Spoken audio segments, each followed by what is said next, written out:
हाँ जी, कहाँ पे थे हम? आहार के अंदर थे, है ना। आहार में क्या है, स्निग्ध मांस रस का यूज़ करो। दूसरा मेदुर मांस को यूज़ करो। मेदुर से क्या समझते हो? मेद से मेदुर बना है। तो जिस ऐसे जंतु जिसके अंदर मेद फैट बहुत ज़्यादा बढ़ा हुआ होगा उनका मांस लेना है। भाई सीधी सी बात है, फैट को डाइजेशन के अंदर बहुत टाइम लगता है ना। जठराग्नि बहुत अच्छी होनी चाहिए। तो अगर फैट वाले जंतुओं का खाएंगे तो बॉडी के अंदर भी क्या करेगा, प्रिजर्व रहेगा। दूसरा उसको फैट है तो फैट को बढ़ाएगा सामान्य के सिद्धांत से। उस फैट को मेटाबोलाइज करने के लिए हमें जो है और ज़्यादा अग्नि की ज़रूरत पड़ेगी। तो सारी अपनी जो अग्नि थी ना, जो डिस्ट्रक्शन कर रही थी प्राणों का, वो यहाँ पे लग जाएगी, उस फैट को पचाने में लग जाएगी। ठीक है, तो इसलिए मेदुर मांस बोला है। मांस रस क्या होता है कि जो हमारा मांस रस का मतलब ऐसा समझ लो कि मांस डाल करके कोई सूप बना लिया हो। ये भी दो तरीके के होते हैं, एक कृत होता है एक अकृत होता है। मतलब उसके अंदर छौंक लगा दो मांस के अंदर बढ़िया वाला तो वो कैसा हो गया, कृत हो गया। और अगर उसके अंदर छौंक नहीं लगाओ, इसके बाद पानी के अंदर है ना, पानी उबालते हैं अच्छे से और मांस के जो है ना वो टुकड़े डाल देते हैं। एक ये तरीका होता है मांस रस बनाने का। और भी बहुत सारे मेथड्स बताएं, सिंपली ऐसा समझ लो कि मांस का सूप बना लिया, वो मांस रस होता है। ठीक है, ये मांस रस जो होता है ना, ये वात का प्रबल वात शामक होता है। सबसे बढ़िया वात शामक जो है ना वो मांस रस होता है, इसलिए हम यहाँ पे मांस रस का यूज़ कर रहे हैं। दूसरा, ये बल को भी देने वाला होता है। और इसकी अरे और इसके सम्मान में एक दो बात और सुन लो। जो मांस रस होता है ना, एक तो मांस है ना, मीट हम खाते हैं, जो भी खाते हैं वो क्या है, वो थोड़ा गुरु होता है, पचने में थोड़ा सा भारी होता है। लेकिन ये जो मांस रस है ना, ये इसके इसके अगर अपन कंपैरिजन में देखें तो इसके कंपैरिजन में थोड़ा सा हल्का होता है, लेकिन ये बल बहुत अच्छा कर देता है। और साथ ही ये जो वात है, वात को भी बहुत अच्छी तरीके से शांत करता है। इसलिए मांस रस जो होता है ना वो बेस्ट होता है। उसमें भी जांगल का हम यहाँ पे यूज़ नहीं करेंगे, क्योंकि जांगल का यूज़ हम कहाँ करेंगे, वो और ज़्यादा लघु हो जाता है। तो हम उसको कफज वाले के अंदर लेंगे, जिसके अंदर कफ बढ़ा हुआ होगा, बॉडी में अग्नि मंद हो रखी होगी, लेकिन फिर भी मांस देना है तो उसमें हम जंगल मांस रस देते हैं। चलो इसके अंदर अभी तुम ज़्यादा मत आओ, बस इतना याद कर लो, मांस रस देते हैं और मेदुर मांस देते हैं, मतलब जो मेद युक्त जीव हैं उनका मांस देते हैं। ठीक है, फिर गुड़ के बने मद्य, मैंने बोला गुड़ के विकार, इक्षु के विकार, गुड़ के विकार मतलब इक्षु के विकार। ठीक है, इससे बने हुए मद्य, इक्षु के विकार प्लस उसके बने हुए मद्य भी सुरामंड है, सुरा को पिए। सुरामंड जो है ना, सुरामंड मद्य, ये सब अल्कोहल के ही टाइप हैं। ये आप भेषज कल्पना में और डिटेल में पढ़ेंगे, अभी इनको ऐसे ही याद कर लो। ठीक है, फिर क्या है, पिट्ठी, उड़द, गन्ने के रस, दूध से बने हुए पिष्ट पदार्थ, मतलब बेसन की जो बनी हुई चीज़ें होती है ना वो भी भारी होती है। तो जितनी भी भारी भारी चीज़ों के नाम तुम्हें याद है, दूध के विकार, ठीक है, तीन तो विकार आ गए, तो दूध का आ गया, एक इक्षु का विकार आ गया, और तीसरा किसका आ गया, पिष्टी, बेसन के जो विकार होते हैं। बेसन के जो विकार का मतलब, विकार का मतलब होता है, एक तो होता है दूध, दूध को ऐसे ही कंज्यूम करो। दूसरा, उस दूध की अलग अलग चीज़ें बना लो, दूध की रबड़ी बना लो, ठीक है, दूध के मालपुए बना लो ऐसे रबड़ी बना करके, तो वो उसको अपन विकार बोलते हैं, मतलब उसके और डिशेस बनाना। ठीक है, तो तीन तो ये हो गए। फिर अगर अपन उसको मांस देना है तो कैसा देंगे, मेदुर मांस देंगे। और मांस रस देना है तो कैसा देंगे, स्निग्ध देंगे। अब स्निग्ध याद रखो ना रखो, मांस और मांस रस देते हैं, बस इतना ध्यान रखना। ठीक है, अब क्या है, क्या करो, नवीन अन्न का प्रयोग करो, वसा और तेल का सेवन करो, क्योंकि ये स्निग्ध होते हैं। शरीर के शोधन में सुखोदक पानी काम में लो, इसको अंडरलाइन करना। शौच कार्य सुखोदकम, इसको अंडरलाइन करो। ये पूछते हैं सुखोदक किसके अंदर यूज़ करना है। एक सुखोदक है ना, वर्षा अपना वसंत ऋतु जो है उसके अंदर भी आता है। कि मतलब सुखोदक का मतलब क्या होता है कि ऐसा पानी पीने के अंदर भी, पानी नहाने के अंदर भी ऐसा यूज़ करो जो कि अपने अपने को सुहाए। ऐसे नहीं कि हमें हमें तो आचार्य ने बोला है कि जिस ऋतु में जो पानी आता है हमें तो वैसा ही करना है, तो हम क्या करेंगे, तो चिल ठंडा एकदम पानी है, बर्फ़ पड़ रही है, उससे ही नहा रहे हैं, तो ऐसा नहीं करना है। जो शरीर को सुहाए ऐसा पानी लेना है। ठंडा टिप पानी पीना भी नहीं है, सुखोदक पीना है। यही वसंत ऋतु के अंदर भी आता है, चरक के अंदर बताएंगे आपको। ठीक है, तो सुखोदक लिख लो यहाँ पे, सुखोदक का इसके अंदर यूज़ करना है। फिर क्या है, अच्छा एक चीज़, हाँ, अन्न के बारे में बताती हूँ मैं तुम्हें। अन्न है ना, दो तरह के बताते हैं अपन को। अन्न कैसा, एक तो नवीन अन्न होता है, मतलब फसल हमने लगाई, फसल कटी, फिर वो तुरंत आया माल और हमने उसको यूज़ कर लिया। ठीक है, ये हो गया अपना नवीन अन्न। एक होता है पुराना, साल भर, 2 साल, 10 साल, कुछ लोग 10 साल भी रख लेते हैं अनाज। तो क्या होता है, ये जो नवीन अन्न होता है इसके अंदर ये सूखा हुआ नहीं होता है ना, पुराना होता है। वो जैसे जैसे टाइम बीतता जाता है तो ऐसा समझ लो कि वो अंदर से सूख गया। एक सीड है जो पहले गीला था, फिर बाद में धीरे धीरे वो सूख गया। तो जो सूख गया, इसलिए ये क्या करता है, ये कफ का शामक होता है। और ये कुछ मात्रा में वात को बढ़ाता है। जो नवीन अन्न होता है वो बेचारा नया नया है, वो क्या करता है, वो कफ को बढ़ाने का काम करता है और वात को शांत करता है। इसलिए यहाँ पे हमें यही तो करना है, यहाँ पे हमें वात को शांत करना है, इसलिए यहाँ नवीन अन्न का प्रयोग है। बाकी देखना कहीं पर भी हम नवीन अन्न का प्रयोग नहीं करते। हम बोलते हैं कि अन्न में पुराने जो अन्न होते हैं, अगर हमको अनाज खाना है तो कैसा खाओ, पुराना खाओ, यूजुअली ऐसा कहा जाता है। लेकिन हेमंत ऋतुचर्या के अंदर हम नवीन अन्न का यूज़ करते हैं। क्यों करते हैं इसका रीज़न मैंने आपको बता दिया है, ठीक है। फिर क्या करो, वसा तेल का करो, सुखोदक पानी काम में लो, प्रवार अजिन कौशय प्रवीणी कौचव से ढके हुए बिस्तर पर गर्म और लघु वस्त्रों से ढककर सोएं। ये एक तरह की जो कंबल होती है ना, उसको समझ लो। इसमें से कुछ कुछ ऐसी होती है जो रेशम से बनती है, कुछ ऐसी होती है जो रुई से बनती है, कुछ ऐसी होती है जो मोटी होती है, कुछ होती है पतली। तो ये सारे कंबल जो होते हैं ना, उन्हीं के टाइप हैं। इसको आपको याद करने की ज़रूरत नहीं है, ये नाम वगैरह की भी कोई ज़रूरत नहीं है। मैंने बस यही बताया आपको। रस देख लो, आहार देख लो और विहार देख लो। आहार के अंदर जो पॉइंट बताए वो देख लो, विहार के अंदर कुछ बताए मैंने, और कुछ जो है अपना रस जो 3 बताए वो देख लो, ठीक है। यही इंपॉर्टेंट है।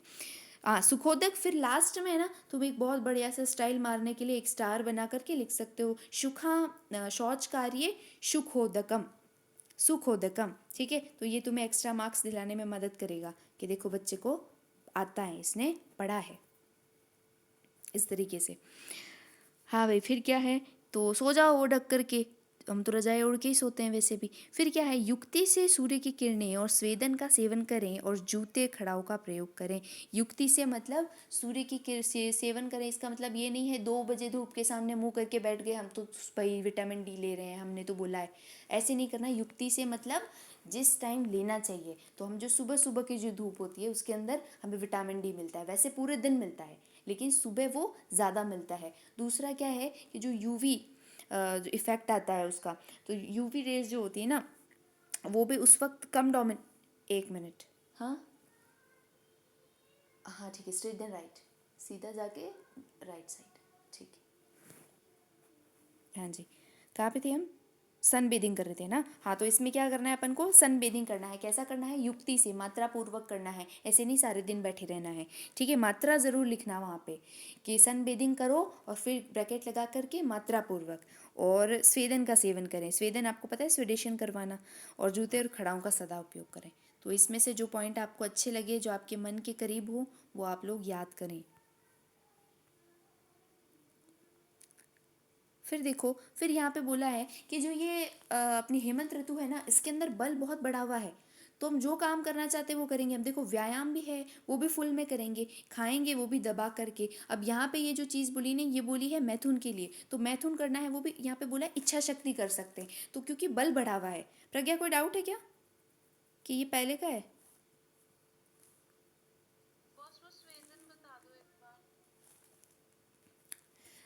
स्वेदन का मतलब होता है स्वेटिंग इंड्यूस करना।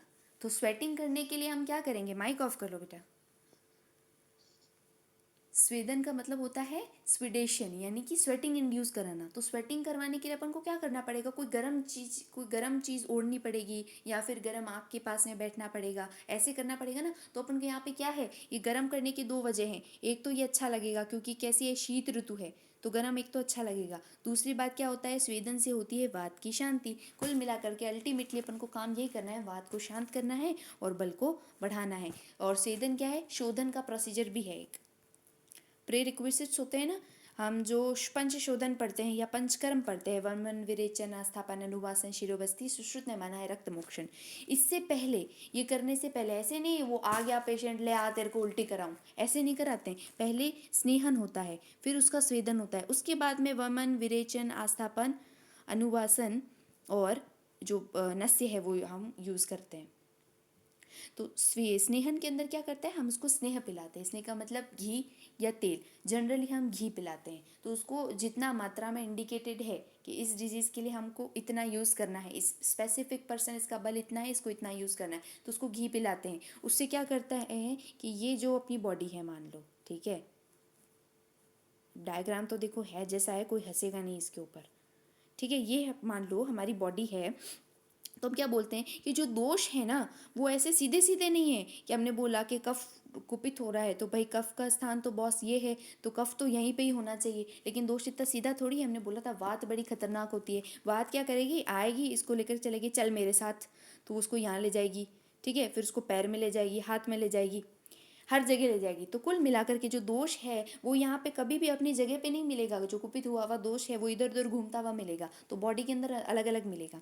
तो हम जब वमन विरेचन करते हैं तो वमन के अंदर क्या बोलते हैं कि जो दोष है इसको कहाँ से निकालना है, मुख मार्ग से निकालना है ना। हमने क्या बोला था कि वमन किसके लिए करते हैं, अपन कफ के लिए करते हैं। तो जब एमएसएस करवाएंगे, उल्टी करवाएंगे, तो वो कफ को कहाँ से निकालेगा, स्टमक से ही तो निकालेगा। उसके लिए स्टमक के अंदर कुछ होना भी तो चाहिए, कुछ प्रेजेंट होगा कफ दोष, तब तो वो निकालेगा। लेकिन हमारा कफ तो कहाँ घूम रहा है, वो तो शाखाओं में घूम रहा है, वो तो हाथ में घूम रहा है। तो उसके लिए ये जो यहाँ पे घूमता हुआ कफ है, इसको इस कोष्ठ में लाने के लिए जो हम कर्म करते हैं उसको हम बोलते हैं पूर्व कर्म। इसके अंदर क्या क्या आता है, एक आता है स्नेहन और दूसरा आता है स्वेदन। स्नेहन से क्या करेंगे, हम उसको स्नेह पिलाएंगे। तो जैसे स्नेह पिलाएंगे तो हम ऐसा कहते हैं कि शाखाओं से जो इधर उधर गए हुए दोष होते हैं वो कैसे कहते हैं, शाखाओं से कोष्ठ के अंदर आ जाते हैं, मतलब इस रीजन में आ जाते हैं। क्योंकि अपन निकालेंगे तो यहीं से, अगर हमें एमएसएस कराना है तो हम यहाँ से निकालेंगे, अगर हमें विरेचन कराना है तो हम नीचे एनएस से निकालेंगे उसको, तो यहाँ से ही तो आएगा वो, तो यहाँ पे आना चाहिए, इधर लाने के लिए हम ये करते हैं। तो इससे क्या हुआ, स्वेदन से स्नेहन किया तो दोष जो है वो ढीले हो गए। फिर हमने किया स्वेदन, स्वेदन करने के अब ऐसा बोलते हैं कि वो जो पिघल करके और इधर आ जाते हैं कोष्ठ के अंदर। अब वो जैसे ही कोष्ठ में आ गए तो हम उसको वमन से बाहर निकाल देंगे, हम उसको विरेचन से बाहर निकाल देंगे या बस्ती से बाहर निकाल देंगे। समझ गई प्रज्ञा? ओके। स्वेदन के बहुत सारे टाइप्स होते हैं। आपका चरक 14 के अंदर है, चरक सूत्र आई गेस 13 स्नेहन और स्वेदन, हाँ 14 के अंदर है, ठीक है। इसके अंदर भी 16-17 वाला चैप्टर होगा, तुम देख सकती हो उसमें। हाँ भाई कहाँ पे थे अब, अच्छा अब यहाँ पे ये बताया कि रहोगे कहाँ पे, तो बोला है कि अंगारों की गर्मी से संतप्त किए हुए घर के अंदर बने हुए घर, मतलब गर्भगृह। गर्भगृह मतलब क्या होता है, ओरा होता है हमारे यहाँ पे, इसको क्या कहते हैं, ओरा कहते हैं। एक ऐसा होता है, एक जैसे एक रूम है मान लो, है ना, ये आपका घर है, तो उसके अंदर एक रूम आता है। अब इस रूम के अंदर भी एक छोटा सा रूम अंदर से और निकल के आता है। जो पुराने घर है ना सिटी के अंदर, यहाँ जोधपुर सिटी के अंदर जो पुराने सिटी मतलब ओल्ड सिटी के अंदर जो पुराने घर है ना वो इस तरीके के हैं कि एक तो बाहर मेन होता है, एक उसके अंदर पीछे जाकर के एक छोटा सा रूम और होता है। वहाँ पे बहुत गर्मी, मतलब गर्मी में गर्मी नहीं होती, वहाँ सर्दी में सर्दी नहीं पड़ती, ये उसकी खासियत होती है। उसको हम गर्भगृह कहते हैं कि ग्रह के भी गर्भ के अंदर एक ग्रह, ठीक है। तो इसमें बोला ना कि घर के अंदर बने हुए घर के अंदर रहो, भूमि के नीचे मतलब भूग्रह में रहो। कुल मिलाकर के सर्दी से बचने के जो उपाय तुम कर सकते हो वो करने हैं। तो अभी हमारे पास में हमें इसकी ज़रूरत नहीं है क्योंकि हमारे पास मॉड्यूलेशन है, गर्मी के लिए भी है सर्दी के लिए भी है। गर्मी के लिए हम हीटर का यूज़ कर लेते हैं, उसके लिए एसी का यूज़ कर लेते हैं, तो अभी इसकी ज़रूरत नहीं है। तो यही बोला है कि सर्दी से बचने के लिए कैसे रहो, गर्भगृह में रहो और भूगृह में रहो। फिर शीत के पारुष्य के कारण उत्पन्न दोष जो है वो कभी भी उत्पन्न नहीं होंगे, ठंडी नहीं लगेगी तो वैसे दोष होंगे ही नहीं। अच्छा टाइम हो गया आज का, है ना, चलो तो अब आज का यहीं तक ही रखते हैं। कल से हम आगे देखेंगे शिशिर वसंत ग्रीष्म, आगे वाली ऋतुचर्या देखेंगे, ठीक है। अच्छा प्रज्ञा पढ़ के आई हो? बॉस मेरे को ये पूछना था, जैसे अभी ये बड़ा वाला बड़े वाले श्लोक है ना, जैसे अभी इससे पहले जिसमें आपने ये सब बताया कि अ, हम्म मतलब हम्म अघोरी हम्म हम्म और हम्म जैसे सुरामंड और मेघ हाँ, मास वाला, तो सिर्फ जो श्लोक है ना, सिर्फ शौच कार्य सुखोदकम याद रखना है बस। बॉस जैसे अभी मतलब ऐसे पीजी में जैसे कुछ कुछ श्लोक उठा करके क्वेश्चन पूछ लेता है, हम्म तो हम्म। ऐसा कुछ नहीं होगा क्या? इसमें देखो अगर पीजी के अकॉर्डिंग, एक तो ये है शौच कार्य सुखोदकम, इसके अंदर इंपॉर्टेंट है। दूसरा ये देख लो इसके ऊपर है गोधूम पिष्ठ माश इक्षु शीरोत्थ विकृति। अब इसको तुम्हें दिमाग लगाओ, इसके अंदर ऐसी चीज़ों के अंदर है ना, ये क्या करो, हर चीज़ रटने की नहीं होती है प्रज्ञा। देखो क्या करो, इस श्लोक को पढ़ो और फिर तुम खुद अपने दिमाग में बैठाओ कि क्या अगर ये श्लोक आ जाए तो मैं बता सकती हूँ। इसके अंदर देखो गोधूम है, गोधूम मतलब गेहूँ, तो वो कैसा होता है, भारी होता है। फिर पिष्ट, पीठी, वो मैंने बोला भारी होते हैं। तो ये सारी चीज़ें बारी बारी है, और ये बारी बारी चीज़ें अपन एक ही जगह यूज़ करते हैं हेमंत ऋतुचर्या के अंदर, क्योंकि बाकी सब के अंदर बेचारे अग्नि की लगी पड़ी है वैसे भी, तो हम उसका यूज़ नहीं करेंगे, सिर्फ इसी के अंदर यूज़ करते हैं। तो ये तुम्हें ऐसे ही याद हो जाएगा, तो सारी चीज़ें से लिखने की, याद करने की ज़रूरत नहीं है। हाँ, शौच कार्य सुखोदकम जो है, क्योंकि वो वसंत ऋतु के अंदर भी आता है, इसलिए मैंने बोला कि ये इंपॉर्टेंट है। बाकी वैसे नहीं पूछते, क्योंकि ये बिल्कुल ऑब्वियस सा क्वेश्चन है, ऐसे नहीं पूछते। जिसके अंदर बहुत ऐसा हो जाता है ना कि कंफ्यूज हो जाते हैं, वही पूछा जाता है। तो बस इतना ही देख लो। एक ये देखना कि प्रावार अजिन कौशे, ये किस ऋतु में यूज़ करते हैं। तो तुम्हें पता है ये प्रावार अजिन क्या था, रजाई तो थी, तो रजाई तो अपन सर्दियों में यूज़ करते हैं, तो हेमंत के अंदर ही आएगा ऑब्वियसली। फिर भी ये इसकी स्पेसिफिक बात है, और कहीं ऐसा प्रवार अजिन है ऐसी चीज़ें नहीं बताई है, इसलिए एक थोड़ा सा ध्यान रखना। बाकी इसमें से पीजी के अकॉर्डिंग अभी तक मैंने कोई भी क्वेश्चन नहीं देखा कोई एमसीक्यू में। ठीक है। अच्छा ये बताओ, पढ़ के आई हो?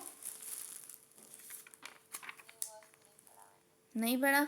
पढ़ो भाई, ऐसे कैसे चलेगा, पढ़ो फिर कल पढ़ के आना। ठीक है, आज की क्लास डिसमिस है ना, कल से करेंगे अब। Okay okay, thank you.